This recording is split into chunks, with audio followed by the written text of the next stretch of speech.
Over the weekend, I had the opportunity to visit our troops fighting in Operation Epic Fury. We were on the ground in CENTCOM on Saturday for about half the day. For reasons of operational security, so those troops are not targeted, the places and bases will not be named. Suffice it to say, the trip was an honor. I had a chance to bear witness, and I witnessed the best of America. I witnessed warriors, a brotherhood of men and women, warriors all, active duty, guard, and reserve, united in their love for each other, their shared purpose, and their commitment to the mission. I witnessed sheer competency. I watched a private first class confidently calling out an enemy missile trajectory to a room full of officers. Everyone focused. The room was locked in. 2 enemy missiles successfully shot down. I spoke to Air Force and Navy pilots on the flight line who every day both deliver bombs deep into Iran, but also shoot down drones defending their base. Many had just returned from the skies of Iran and Tehran. I put on a headset and spoke to one crew in the cockpit, locked and loaded, each and every day. I witnessed ingenuity, American ingenuity. I met the young Army officer who figured out how to neutralize maneuvering enemy missiles, saving countless lives. His commander confirmed that the whoops and cheers erupted in the Tactical Operations Center when his new approach was first successful. I met the Air Force intel analyst who refines target packages faster than the enemy can adapt. I actually gave him my card and told him to keep me posted on the ground truth. I did the same with his boss, a colonel with a heart the size of Texas and a beautiful deployment mustache to match. I witnessed lethality. I met a junior airman as the sun was going down and a chill was setting on the tarmac, who, when asked what they needed, she simply looked up at me with a sly smile on her face and said, "More bombs, sir, and bigger bombs." We will happily oblige her. I met the Army targeting team who found and sunk the pride and joy of the Iranian Navy, their fighting position plastered with images of sunken enemy ships. And I witnessed urgency. Right when we landed, another C-17 landed just minutes after us. And within 30 seconds of the aircraft coming to a full stop, a team on the ground pulled up and the cargo was being uploaded. Wartime speed. To a man and to a woman, on the ground, in the air, on the flight line, and in the TOC, I heard, "We want everything faster, higher op tempo, wartime speed." The feeling was the exact opposite of the rotational units year after year in the wars in Iraq and Afghanistan that we're so familiar with. In those wars, it was always about the next rotation, never knowing when the mission would end or exactly what the mission was, year after year. Not with Epic Fury. I witnessed urgency to finish the job, urgency to achieve mission success, not looking at the next rotation, only moving as fast as possible to win. I got a chance to troop the line, to witness firsthand what we already know is true. I spoke to all ranks and all services, none of whom knew we were coming. It was not rehearsed or scripted. Sometimes we just wandered. What I witnessed was motivation. It was sheer mission focus. It was the American warrior unleashed. It was the kind of warfighting American spirit that comes with a clear mission against a determined enemy. A crew chief we flew with summed it up nicely. He said, "It's been a busy few weeks, sir. Tough stuff. But I'm so honored to be called up. This fight is long overdue. We need to address it for our kids. We cannot pass the buck. Please thank the president from us." I heard that time and time again. I asked each young American, "What do you need?" And nobody said better equipment. Nobody said more comfortable living conditions. Nobody said, "Send me home." Well, of course, eventually we want all those things. They do too. But what those Americans said to me, young and old, officer and NCO, male and female, black and white, was, let's finish the mission. Get us even more bombs, bigger bombs, more targets. Let us finish this. In fact, Admiral Cooper noted this morning that the 3 Air Force captains shot down by Kuwaiti-friendly fire early in the fight, weeks ago. They never left the theater. All dropped bombs over Tehran last night. These men and women live the Iranian threat every day, incoming missiles and drones, and know what a world looks like, what the world would look like if Iran had the most dangerous weapons in the world, a nuclear weapon. As President Trump has said time and time again for years, and in this administration, Iran cannot have a nuclear bomb, and they won't. These troops, they want to finish this fight for their kids and their grandkids. This is about history. This is about legacy. Success matters. And because of this president and these Americans, we're closer than ever before to winning. President Trump is doing what no other president had the guts to do. Previous presidents were all talk. He's all action. On the battlefield, because of the latitude the president has given us, American firepower is only increasing. Iran's decreasing. We have more and more options, and they have less. Just 1 month in, only 1 month, we set the terms.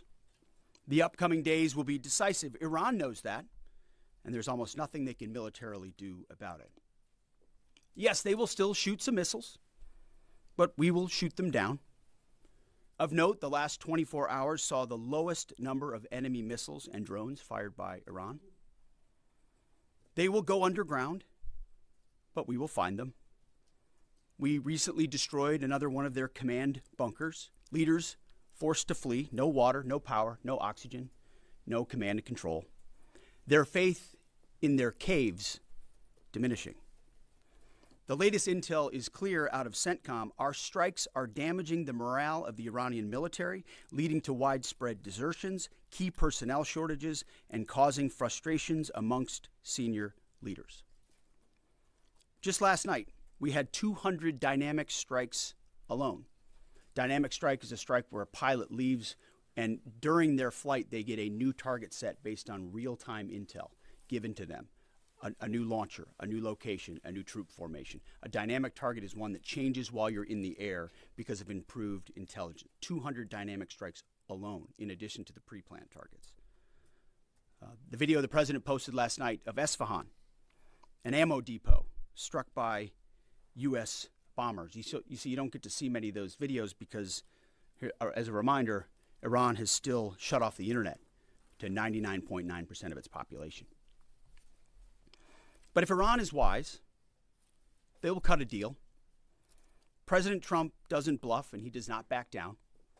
You can ask Caine about that. The new Iranian regime should know that by now. This new regime, because regime change has occurred, should be wiser than the last.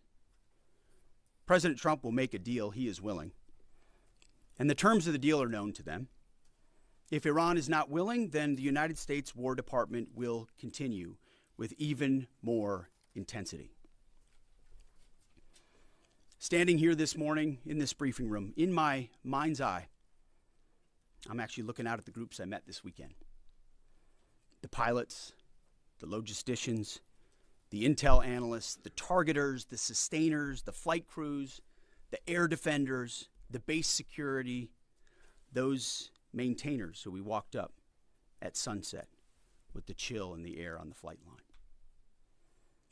May God watch over all of them each day and each night. May his almighty and eternal arms of providence stretch over them and protect them and bring them peace. In the name of Jesus Christ. And amen.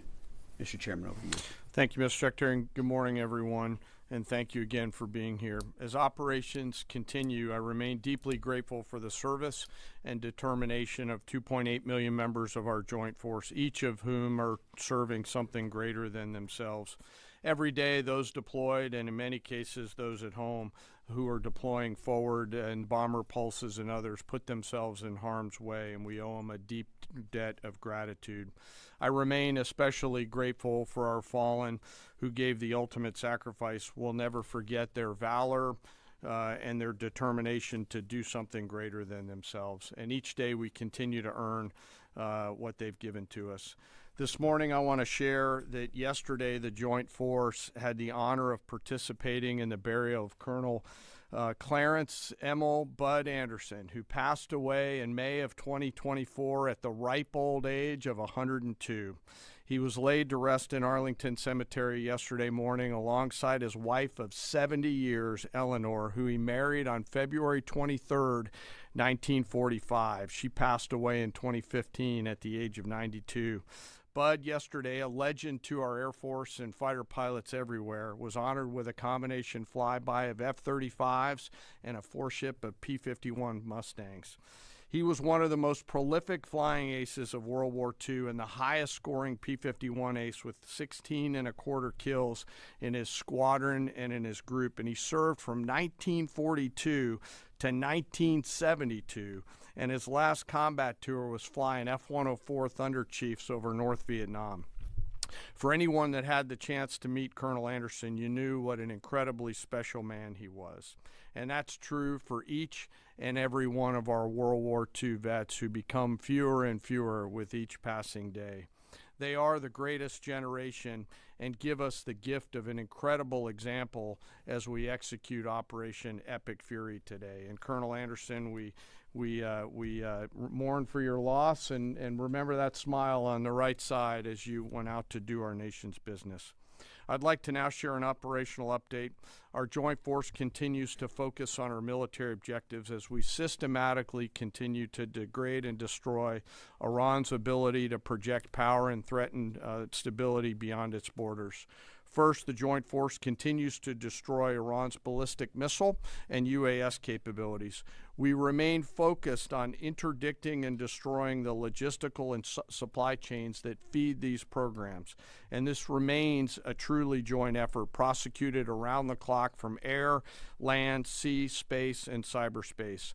Long-range bombers from U.S. Strategic Command are coordinating with tactical fighter aircraft from our Joint Force launched from bases around the region and the continental United States, while simultaneously Navy fighters from the sea and sailors continue to project power from the sea, while Army and Marine artillery units continue to execute long-range precision fires deep into enemy territory against high-value targets. Meanwhile, on the defense side, our Army and air defenders and aviators, as the Secretary talked about, remain vigilant, forming a shield to protect our forces and our partners, intercepting missiles and drones. Together, we continue to deliver precision strikes against key manufacturing nodes, component storage sites, research facilities deep within Iranian territory. And over the past 30 days, we've struck more than 11,000 targets. Given the increase in air superiority, we've successfully started to conduct the first overland B-52 missions, which allow us, as we've said before, to continue to get on top of the enemy. And as the Secretary talked about, switch towards more and more dynamic targets, servicing mobile targets around the battle space. We've continued to do the work against Iran's missile, drone, and naval production facilities, and we continue the multi-domain pressure that we've talked about. Second, on the Navy front, we continue to assert dominance over the Iranian Navy. We remain focused on targeting their mine-laying capability, their naval assets, and we've now, as I mentioned briefly last time, started to work attack helicopters and other close air support assets into the naval domain. CENTCOM continues to identify and work against naval depots and storage areas. And we've taken out, again, more than 150 ships, including all Jamaran-class frigates inside their Navy. Third, we continue to prosecute our campaign against our defense industrial base at scale. This includes factories, warehouses, nuclear weapons research and development labs, and the associated infrastructure required for Iran to reconstitute its combat capability. I'd like to continue my theme of highlighting the incredible contributions of Americans to our joint force. Today I want to talk a little bit about a different front line, a line that doesn't have bunkers or guard posts, but is just as critical to our nation's security, our National Assembly lines. Today I want to recognize a group of Americans who live at the beginning of our nation's combat power, the Americans who actually make our weapons, both inside our defense industrial base, but even more broadly inside our national industrial base.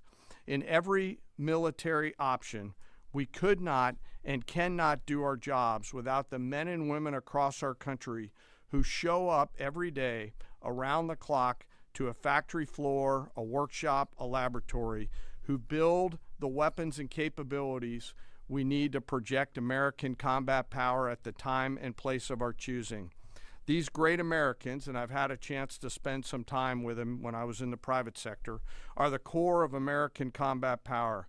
They're the machinists running high-tech CNC machines, cutting raw blocks of metal into incredibly precise parts. They're the assembly workers painstakingly taking a kit of parts and turning that into a complex guidance system or precision munition or a rocket motor or building a jet or submarine. Or they're the quality assurance technicians who ensure that when a warfighter pulls a trigger, the weapon works every time. This can be and is tough and gritty work. It's not a quiet office and a desk with paper, and there's nothing wrong with that, but this is exactly the way this group of Americans likes it. I know this. I've seen it myself, and I remain deeply honored by that gift.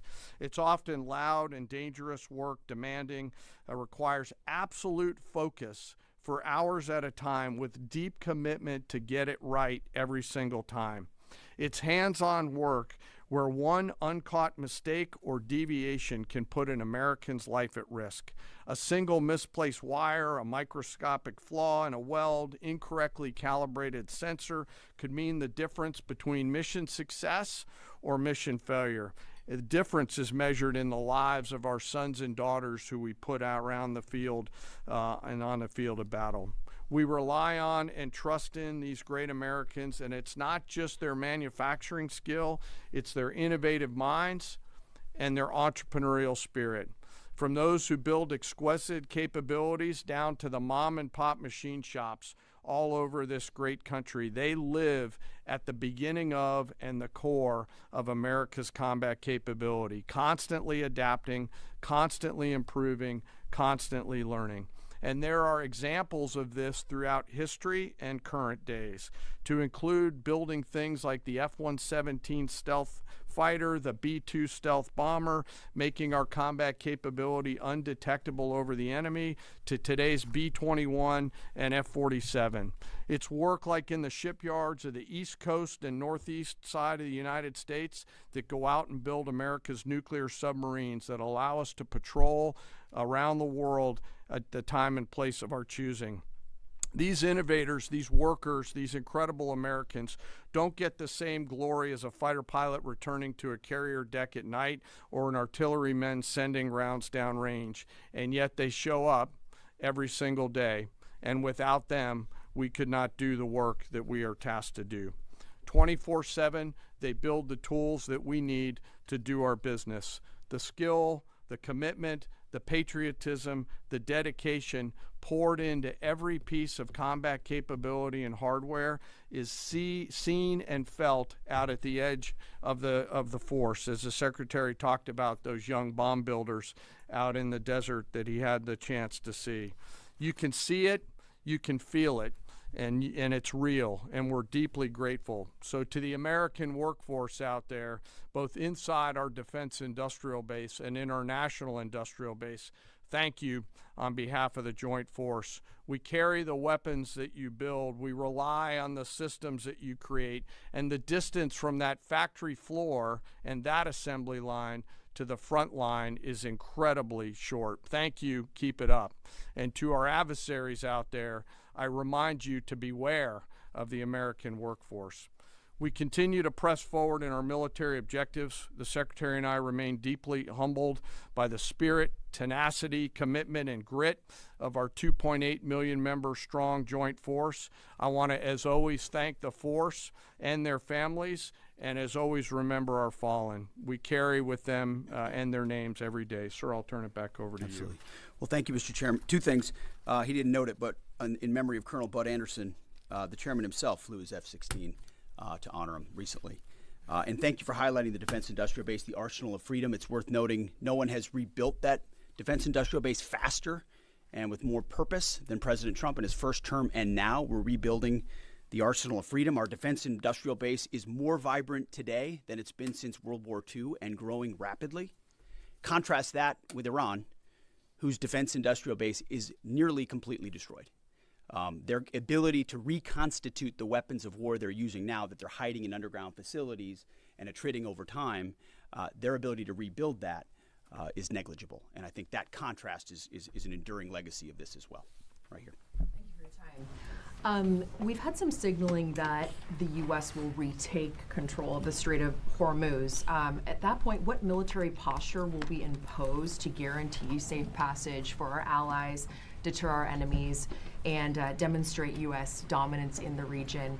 And also, can you speak to how much America's adversaries, Russia, China, North Korea, how much they're supporting Iran's war machine at this point with arms and intelligence, and what we are militarily doing to punish the enemy coalition?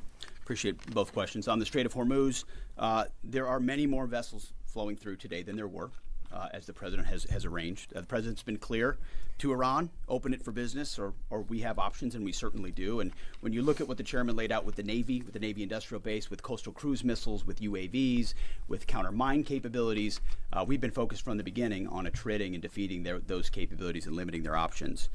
There's lots we're doing as well, some of which is known, some of which is not known, to set the conditions. And I think the president was clear this morning in his truth that there are countries around the world who ought to be prepared to step up on this critical waterway as well. It's not just the United States Navy. Last time I checked, there was supposed to be a big bad Royal Navy that could be prepared to do things like that as well. So he's pointing out this is an international waterway that we use less than most, in fact, dramatically less than most. So the world ought to pay attention and be prepared to stand up. President Trump's been willing to do the heavy lifting on behalf of the free world to address this threat of Iran. It's not just our problem set going forward, even though we have done the lion's share of preparation to ensure that that strait will be open, which is an outcome the president's been very clear on. As far as Russia and China, we know exactly what they're doing, what they are or are not doing. We don't have to air publicly what all of that is, but where necessary, we're addressing it, we're mitigating it, or we're confronting it head on. I don't know if you have anything you want to add. No, sir, I think you covered it. Do you have any timeline for operability in the strait? Thank you, Mr. Secretary. David Zier, Real America's Voice. And I witnessed that enthusiasm on the lines and our submarine builders and the ironworks. It's unbelievable. But I just wanted to ask you, what's the status of the delivery of any hardened bunkers for additional protection for our troops? And without getting too specific, what kind of measures are we taking to protect some of the larger, more strategic aircraft like the Sentry and other? Well, it's a great question. I'll say what I witnessed where I went was a completely locked-in discipline of bunker use and bunker improvement. So from the beginning, as we stated very clearly, the first thing we did was set up a defense and make sure our defensive capabilities were maxed out before any of this even started. That included fortifications as much as possible, but it also included disbursement. If all of our people are in one place, you could imagine why that's a big problem. So dispersing is part of that defeat. Alongside that disbursement is more and more bunkers. And I can tell you, talking to base commanders, talking to our allies in Israel, talking to others, rapidly fielding that and then improving those positions is a theater priority, no doubt, as are the air defenses. And the layered air defenses, it's not just Patriots and THAADs, it's fighters and defensive caps, it's other kinetic defeat systems, it's electronic warfare. So the defense of our troops and our assets is max. I will say on some of those other assets you talked about, air wings, airframes, there's some things adversaries are doing to provide info and intel that they shouldn't. We're aware of it. And ultimately we move things around and don't. One of the biggest principles you learn in the military is to not set patterns, predictable patterns, and so commanders are working hard to adjust in real time with those systems and make sure they're in the right places and not easily targetable. Jillian. Thanks, Mr. Secretary. The U.S. and Iran appear right now publicly to disagree about whether there are these negotiations ongoing. What impact does that have on military strategy? Does it have any bearing at all? And General, the President wrote yesterday that the U.S. might destroy Iran's electricity generating plants and oil wells. Those are his words before ending this operation. Is there a way to do either of those things without like seriously jeopardizing or seriously harming civilians? So on the talks, I can tell you, having been with Steve and Jared and the Vice President and Marco and many others yesterday, they are very real. They are ongoing. They're active. And I think gaining strength. And we appreciate that. As I said in my remarks, we would much prefer to get a deal. If Iran was willing to relinquish material they have and ambitions they have, open this, great. That's the goal. We don't want to have to do more militarily than we have to. But I didn't mean it flippantly when I said, in the meantime, we'll negotiate with bombs. Our job is to ensure that we compel Iran to realize that this new regime, this regime in charge, is in a better place if they make that deal. And so we'll continue. We're working hand in hand, but the primary effort is a deal. We want that deal to be accomplished if at all possible. If not, then we're prepared to continue. Secretary, what happened at Go ahead, Mr. Chairman. Yeah. Thanks for the question. We're always thinking about those considerations and develop options to be able to mitigate those risks pursuant to the normal practices that we do in the military. So. Thank you, Mr. Secretary. I know you slightly addressed this already, but just on the Strait of Hormuz, is opening the strait an essential objective to Operation Epic Fury, or is that the job of those other countries? And then secondly, without asking you to comment on things that you can't talk about, what is your message to Americans who love the president and strongly believe in him, but are very worried about this notion of boots on the ground? Well, first on the Strait of Hormuz, our core objectives from this podium, from day one, from me, from the chairman, from the president, from the vice president, from Secretary Rubio and others have been clear. Defense missile production and missile programs, so their entire missile program, defense industrial base and production ability to build, and Navy and power projection. So those have, and then of course, wrapping it all is Iran's never going to have a nuclear weapon. So those have been very clear. Defeating the Navy is a core part of ensuring they can't project that kind of power. But ultimately, I think the president's truth this morning lays that out very well, that this Strait of Hormuz issue, which we've set the conditions for success, and we will make sure Iran knows that very clearly, is not just a United States of America problem set. We've been willing to lead. President Trump's led the entire time, but it's not just us. So ultimately, I think other countries should pay attention when the president speaks. He's proven that when he speaks, he means something. And he's pointing out, you might want to start learning how to fight for yourself. It's something some of us have been saying for quite some time. You can't just have flags, you have to have formations. You can't just have a few ships, you have enough to affect change. Those things matter in a dangerous world with ascendant adversaries. That's why the chairman's talking about our industrial base. That's why we're launching the Arsenal of Freedom tour to revive our defense industrial base. President Trump doing it in a way that nobody else has.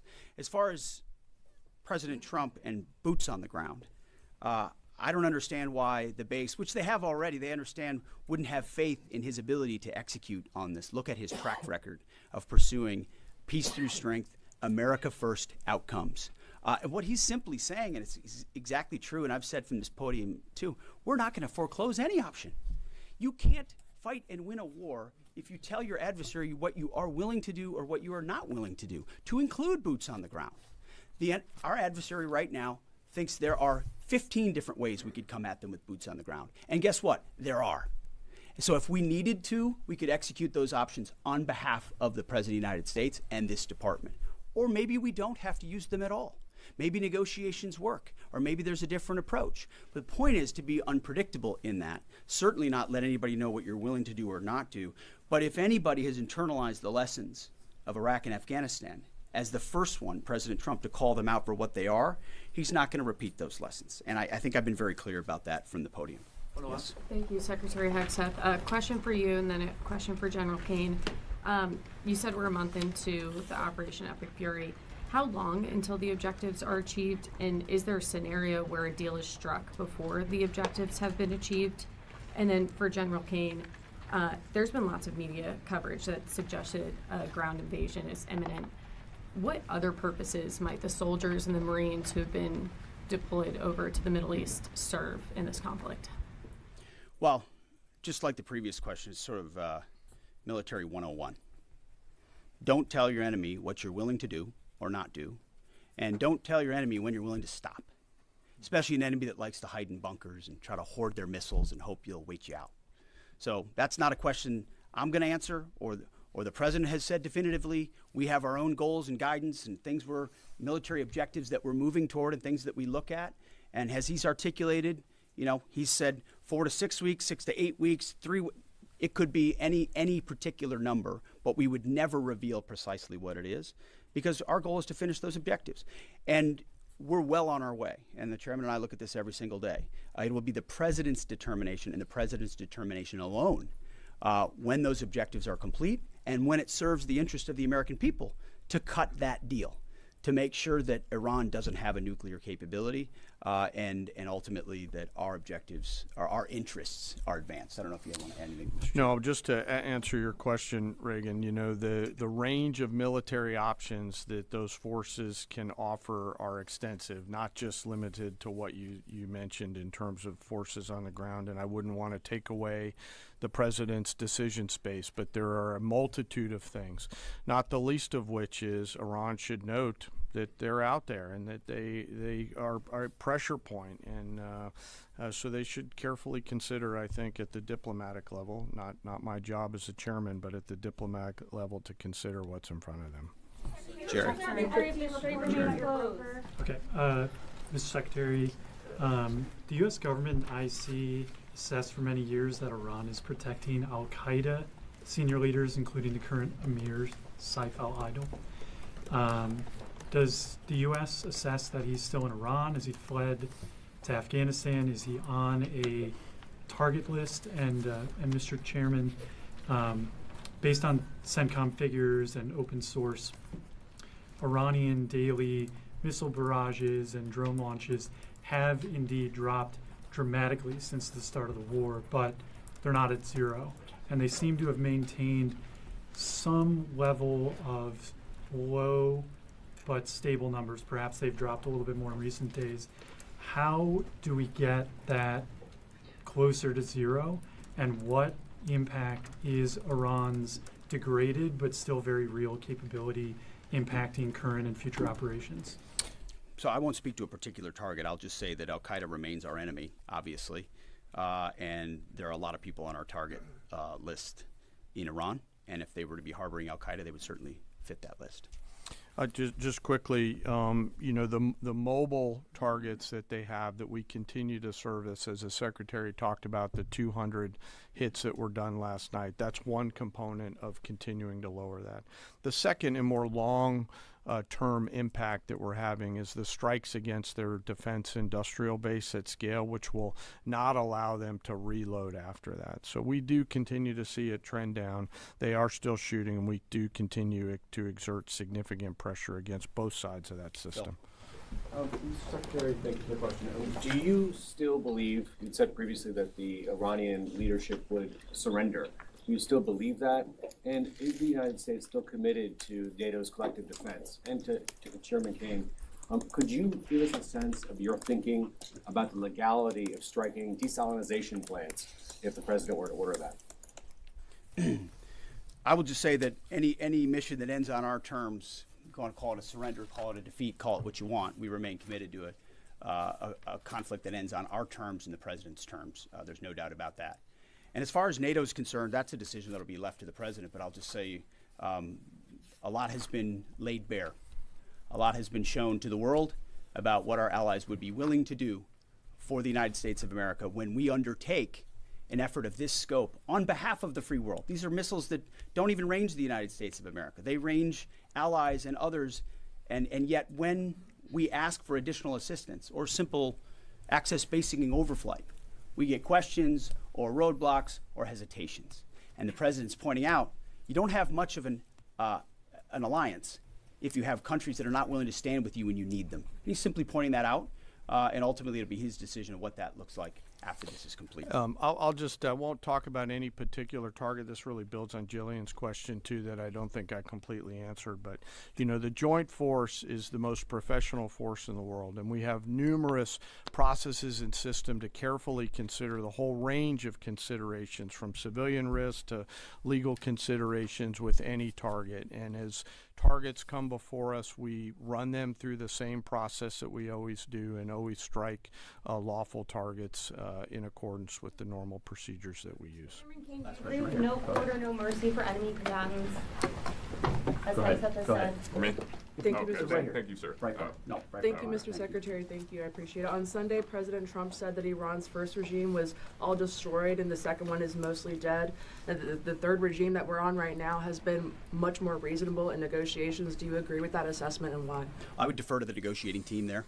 They're the ones talking to him, but they're getting a back and forth on terms, which is a productive development. We stand right there next to our negotiating team, always willing and prepared to put them in an even better position. Thank you very much. Appreciate it. Thank you. Thank you.